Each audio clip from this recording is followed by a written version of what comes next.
నాగపంచమి పండుగ ఎప్పుడు? ఆ రోజు పూజ చేయాల్సిన పద్ధతి ఇది.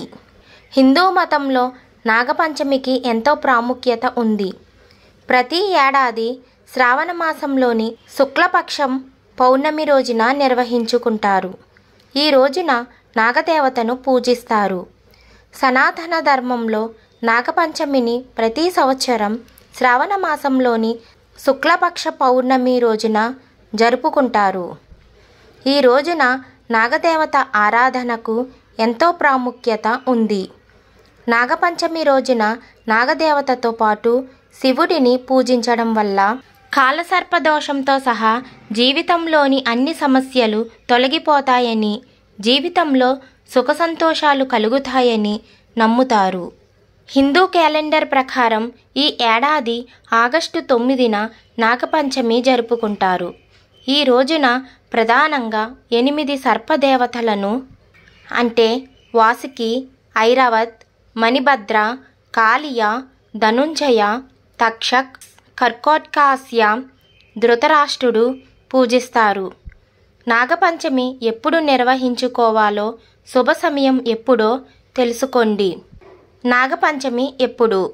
హిందూ క్యాలెండర్ ప్రకారం ఈ సంవత్సరం శ్రావణ మాసంలోని శుక్లపక్షం పంచమి తిథి ఆగస్టు 9, 2024 సంవత్సరం ఉదయం 8:15 ప్రారంభమవుతుంది. మరుసటి రోజు అంటే ఆగస్టు 10 ఉదయం 6:09 ముగుస్తుంది. అందుకే ఉగాది ప్రకారం ఆగస్టు 9న నాగపంచమి జరుపుకుంటారు. పూజా సమయం. ఈ రోజున ప్రత్యేక పూజా సమయం మధ్యాహ్నం 12:13 ప్రారంభమై మధ్యాహ్నం 1 ముగుస్తుంది. ఈ రోజున ప్రదోష కాలంలో నాగదేవత ఆరాధనకు ఎంతో ప్రాముఖ్యత ఉంది. ఆగస్టు 9న సాయంత్రం 6:33 నుంచి 8:20 వరకు సర్పదేవుడిని పూజించడానికి ఉత్తమ సమయం. ఇలా పూజించండి. నాగపంచమి రోజున ఉదయం స్నానం చేసిన తర్వాత ఉతికిన దుస్తులు ధరించాలి. శివలింగానికి నీటిని సమర్పించి శివుడిని ఆరాధించాలి. దీని తరువాత వంటగది వెలుపల ప్రవేశద్వారం, ఆలయం తలుపులపై ముగ్గులు వేయండి. బొగ్గుతో సర్పదేవతల చిహ్నాన్ని తయారు చేయండి లేదా నాగదేవత విగ్రహాన్ని కూడా ఇంటికి తీసుకురావచ్చు. ఆ తరువాత పూజ ప్రారంభించి నాగదేవతలకు పండ్లు, పూలు, ధూపదీపం, పచ్చిపాలు నైవేద్యం సమర్పించాలి.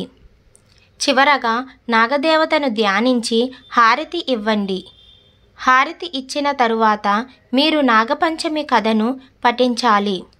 వీలైతే పూజ చేసిన తరువాత పాలగిన్నెను పొలంలో లేదా పాము వచ్చే అవకాశం ఉన్న ప్రదేశంలో ఉంచాలి. అంతే, నాగపంచమి పూజ పూర్తయినట్లే.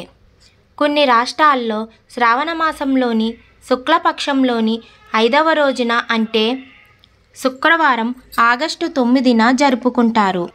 శ్రావణ మాసం శివునికి ఇష్టమైన మాసం.